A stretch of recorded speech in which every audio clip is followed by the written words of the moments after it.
मैं नदीम लारी black bamboo media से। Black bamboo की नई अपडेट्स के लिए बेल आइकॉन दबाकर सब्सक्राइब करें। महाराष्ट्र गवर्नमेंट ने इंटरफेथ मैरिज पर नज़र रखने के लिए 10 मेंबर्स का एक पैनल बनाया है। इस पैनल के बनाने के बाद ये दावा किया जा रहा है कि ये फ्यूचर में श्रद्धा वालकर जैसे वाक़यात को रोकने में मदद करेगा। बता दें कि श्रद्धा वालकर मर्डर केस एक ऐसा मर्डर केस अभी हाल ही में हुआ है जिसने पूरी दुनिया को हिला कर रख दिया है। श्रद्धा वालकर अपने पार्टनर के साथ लिव इन रिलेशनशिप में रहती थी, लेकिन उसके मेल पार्टनर ने उसका मर्डर करके उसकी लाश के 35 टुकड़े करके यहाँ वहाँ फेंक दिया था। Minister of child and women welfare Prabhat Lodha ने इस ताल्लुक़ से कहा है कि इंटरफेथ शादियों से जुड़े मामलों से बचने के लिए काफ़ी सलाह मशवरे के बाद ये पैनल बनाया गया है। ये ख़ासकर उन मामलों को रोकेगा जिसमें लड़कियाँ अपने पेरेंट्स के मर्ज़ी के ख़िलाफ़ जाती हैं या उनसे अलग हो जाती हैं। महाराष्ट्र स्टेट में बाला साहेबांची शिवसेना बीजेपी ने इसका खैर मकदम किया है, जबकि अपोजिशन ने इसकी शदीद मुखालफत की है और हुकूमत की नीयत पर सवाल उठाया है। अपोजिशन एनसीपी ने इस फैसले की मजम्मत करते हुए इसे बकवास और जासूसी करने वाला कदम करार दिया है। प्रभात लोढ़ा ने क्लियर किया है कि पैनल ऐसे इंटरफेथ और इंटरकास्ट मैरिजेस के ख़िलाफ़ नहीं है, लेकिन ख़ास तौर से उन लेडीज़ की मदद करने का इरादा रखता है जो अपनी फैमिली से अलग है, उन्हें एक साथ लाने की कोशिश करती है। बीएसएस के स्पोक पर्सन कृष्णा हेगड़े और बीजेपी के राम कदम ने जहां इस फैसले को सही बताया है, तो वहीं एनसीपी के डॉक्टर जितेंद्र आवाड ने इस फैसले के ख़िलाफ़ अपना सख्त रद्दअमल ज़ाहिर करते हुए हुकूमत पर हमला किया है। आइए हम देखते हैं कि जितेंद्र आवाड ने अपने इस प्रेस रिलीज़ में इंटरकास्ट और इंटरफेस शादियों के को लेकर क्या कहा और उनका क्या रिएक्शन है। ये महाराष्ट्र सरकार पगला गई है ऐसा मुझे लग रहा है। एक तरफ इतनी सारी समस्या इस महाराष्ट्र में खड़ी है, उसको बाजू में हटके अब विवाह संस्था के ऊपर हमला बोलने का काम कर दिया। अगर अंतरजातीय अंतरधर्मीय विवाह होता है तो उनको उनको पता चलना चाहिए कि ये विवाह किससे हो रहा है, क्या हो रहा है, कब हो रहा है। अरे तुम्हारा क्या लेना देना किससे है? अगर मैं सज्ञान हूं, 18 बरस के ऊपर हूं और संविधान ने मुझे कुछ भी करने का सोचने का अधिकार दिया है, कॉन्स्टिट्यूशनल, जो मेरा मूलभूत अधिकार है, फंडामेंटल राइट है, आपको नोटिस उसके बीच में आने वाले हैं? आपका क्या लेना देना है? यानी ये व्यवस्था में क्षत्रिय क्षत्रिय ही में विवाह करना चाहिए, ब्राह्मण ब्राह्मण में ही विवाह करना चाहिए, वाणी बनिया वाणी ये उसमें ही विवाह करना चाहिए और क्षुद्र तो बाहर ही नहीं निकलना चाहिए। अरे ये सब खत्म करने के लिए सबसे उत्तम व्यवस्था अंतरजातीय विवाह है, जिसको जिसको हम जाति अंत की लड़ाई बोलते हैं, वहां शुरू होती है। दो समाज, दो जात इकट्ठा हो जाती है, ये दीवारें गिर पड़ती है। शायद महाराष्ट्र का इतिहास इन्हें पता नहीं है कि जो लड़का पहली बार अपनी गोद में लिया, जिसको अपना वारस बनाया महात्मा फुले ने, वो ब्राह्मण था। और महात्मा फुले के इतना ब्राह्मणवाद के खिलाफ दूसरा कोई नहीं था। शाहू महाराज ने पहली शादी अपने घर में करवाई, वो इंटरकास्ट थी, धनगर समाज की थी। बाबा साहेब अम्बेडकर की दूसरी बीवी जिसने उनकी बहुत सेवा की, वो ब्राह्मण समाज की थी। और मैं बहुत सारे अभी के उदाहरण बता सकता हूं।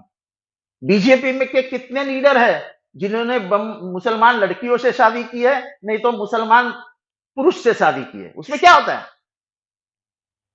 ये तो झगड़ा लगाने का काम है। आप बोल रहे हैं कि लड़की के घर वालों को अगर कोई है, दिक्कत है, कुछ है, उनको कुछ समझना है, बोलना है, तो हमें पता चलना चाहिए।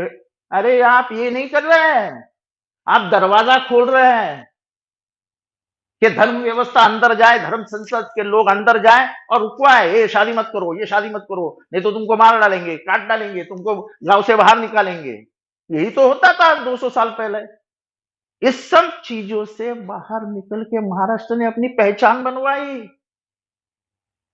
अब यह पहचान मिटाने के लिए जा रहे हो?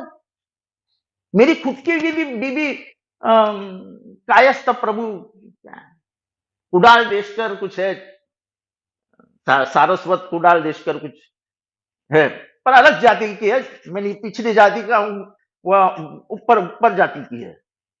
उसमें क्या है? हम मियां बीवी है। अरे मियां बीबी राजी तो क्या करेगा काजी? तुम काजी क्यों बनना चाहते हो?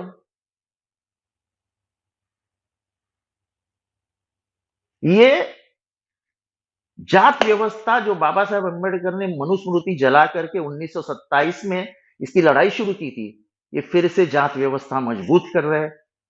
शूद्र ने क्षुद्र ही रहना चाहिए, क्षत्रिय ने क्षत्रिय ही रहना चाहिए, बनिया ने बनिया ही रहना चाहिए, और ब्राह्मण ने ब्राह्मण ही रहना चाहिए।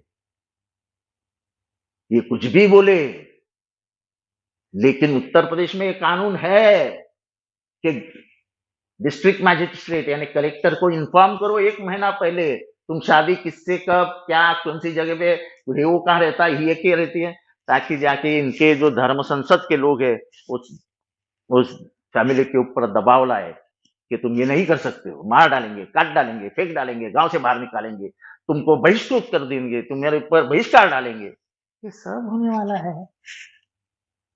ये पिछले दरवाजे से मनुस्मृति और जाति व्यवस्था मजबूत करने का काम मत करो। महाराष्ट्र को बदनाम मत करो। महाराष्ट्र की जो व्यवस्था बदली हुई है उसको और नीचे स्तर पे मत लाओ। लव जिहाद इसका ये वाली समिति की रही है, ऐसा बताया जाता है। ऐसा ये लव जिहाद वगैरह, ऐसा है कि लव जिहाद क्या है? ये लव जिहाद आपको मालूम है? क्रिश्चियन धर्म में कभी आपने डाइवर्स सुना है? क्योंकि उनके बाइबल में लिखा है। हर धर्म की एक किताब है जिसको हम उस धर्म की किताब मानते हैं। जैसे मुसलमानों में कुरान है, वैसे क्रिश्चियनिटी में बाइबल है, पारसियों की एक किताब है। उस धर्म के कुछ नियम है, वो नियम जान लो, पढ़ो उनकी किताब, फिर आपको समझेगा कि क्या व्यवस्था रखी है उस धर्म में। आपको कुछ भी मालूम नहीं। अब शादी के ऊपर भी सरकार का नियंत्रण आएगा तो इसके आगे सेक्स के ऊपर भी आएगा कि हफ्ते में कितने बार सेक्स करना चाहिए। ये तो अजब गजब सरकार है। अरे अपना अपना काम देखो यार। महाराष्ट्र को में बहुत काम बाकी है। ये कौन किससे शादी कर रहा है, इसकी माँ क्या बोल रही, अच्छा मेरी लड़की शादी की एक क्रिश्चियन से के साथ की, मैं अगर विरोध करता तो क्या मेरी बेटी मानती? भाग जाती घर से, बोल के जाती मुंह पे, मेरे I don't want to listen to you, I will marry my friend. अरे कंप्यूटर आया है, देश आगे बढ़ रहा है, लड़के लड़कियां समंदर पार जा रही है, और ये कौन सा तुम 200 साल पुराना कानून ला रहे हैं कि हमको पूछे बिना कुछ नहीं होना चाहिए? ऐसा होगा नहीं। हम ये तो अच्छा है कि लड़के लड़कियां ये सरकार के खिलाफ बगावत कर देंगी।